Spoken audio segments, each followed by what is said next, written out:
സ്കൂളുകൾ, ആശുപത്രികൾ, റെയിൽവേ സ്റ്റേഷനുകൾ ഉൾപ്പെടെ പൊതു ഇടങ്ങളിൽ നിന്ന് തെരുവ് നായ്ക്കളെ മാറ്റണമെന്ന് പറയുന്നു. പൊതു ഇടങ്ങളിലെ സുരക്ഷിതത്വത്തിന് പ്രത്യേക വേലികൾ നിർമ്മിക്കണം. അങ്ങനെ വലിയ തരത്തിൽ നിർദ്ദേശങ്ങൾ നൽകിയിരിക്കുകയാണ്. ഇതൊക്കെ നടപ്പിലാക്കാൻ 8 ആഴ്ച സമയവും നൽകിയിട്ടുണ്ട്. അതിനുശേഷം ആ റിപ്പോർട്ട് സമർപ്പിക്കാൻ പറയുമ്പോൾ വളരെ പ്രധാനപ്പെട്ട നീക്കങ്ങളിലേക്ക് സർക്കാരുകൾ കടക്കേണ്ടിയിരിക്കുന്നു. അച്യുതൻ.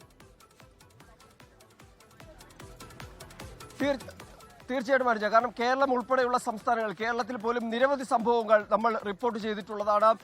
കൊച്ചു കുട്ടികൾക്കടക്കം തെരുവുനായുടെ ആക്രമണം ഉണ്ടായതും അവരുടെ ജീവൻ നഷ്ടമാകുന്ന തരത്തിലേക്ക് ദാരുണമായിട്ടുള്ള സംഭവങ്ങൾ നമ്മൾ റിപ്പോർട്ട് ചെയ്തിട്ടുണ്ട്. അപ്പോൾ ഈ ഒരു സുപ്രധാന ഇടപെടൽ സുപ്രീം കോടതിയുടെ ഭാഗത്തു നിന്നുണ്ടാകുമ്പോൾ അത് ഭാവിയിൽ കൂടുതൽ ആശ്വാസം പകരുന്നതാണ്. ഈ തെരുവുനായ ആക്രമണങ്ങൾ കുറയ്ക്കാൻ കൂടി ഉതകുന്ന തരത്തിലേക്കാണ് ഈ നിർദ്ദേശങ്ങൾ വന്നിരിക്കുന്നത്. പൊതു ഇടങ്ങളെന്ന് പറയുമ്പോൾ ഇതിന് പൊതുവെ ഈ തെരുവുനായകളെ ഭക്ഷണമടക്കം നൽകുന്ന സാഹചര്യമുണ്ട്.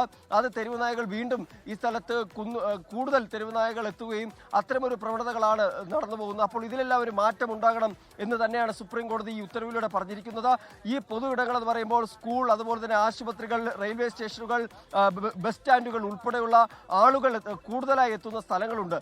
അവിടെയെല്ലാം ഈ തെരുവുനായകൾ ഇത്തരത്തിലൊരു തെരുവുനായയുടെ ആക്രമണം ഉണ്ടാകുന്നത്, ഇതിലെല്ലാം തന്നെ ആശങ്ക നേരത്തെ തന്നെ സുപ്രീം കോടതിയുടെ മുൻപിൽ പലരും പ്രകടിപ്പിച്ചതാണ്. അപ്പോൾ ഇവിടങ്ങളിൽ നിന്നെല്ലാം പൂർണ്ണമായും തെരുവുനായകളെ മാറ്റണം എന്നുള്ളതാണ്. മാറ്റിയ ശേഷം വെറുതെ മാറ്റുകയല്ല, വന്ധ്യംകരണം നടത്തണം, മറിച്ച് ഇത് പിടികൂടിയ സ്ഥലത്ത് കൊണ്ട് തുറന്നു വിടരുത് എന്നതാണ് വളരെ പ്രധാനപ്പെട്ട ഉത്തരവാണ് സുപ്രീം കോടതി പുറപ്പെടുവിച്ചിട്ടുള്ളത്. തെരുവുനായ ആക്രമണത്തിലാണ് പിടികൂടുന്ന തെരുവുനായ്ക്കളെ വന്ധ്യംകരണത്തിന് വിധേയനാക്കണം, അതിനുശേഷം ഷെൽട്ടറിലേക്ക് മാറ്റണം.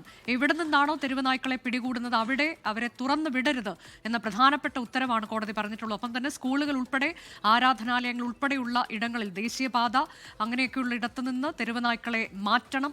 അതിന് ദേശീയപാത അതോറിറ്റിക്ക് കൂടി ഉത്തരവാദിത്തമുണ്ട്. സർക്കാരിന്, തദ്ദേശ ഭരണ സ്ഥാപനങ്ങൾക്കൊക്കെ കർശനമായ നിർദ്ദേശം നൽകിക്കൊണ്ടുള്ള പ്രധാനപ്പെട്ട ഉത്തരവാണ് സുപ്രീം കോടതി പുറപ്പെടുവിച്ചിട്ടുള്ളത്. 8 ആഴ്ചയ്ക്കുള്ളിൽ ഈ നിർദ്ദേശങ്ങൾ നടപ്പാക്കണമെന്ന് പറയുന്നു.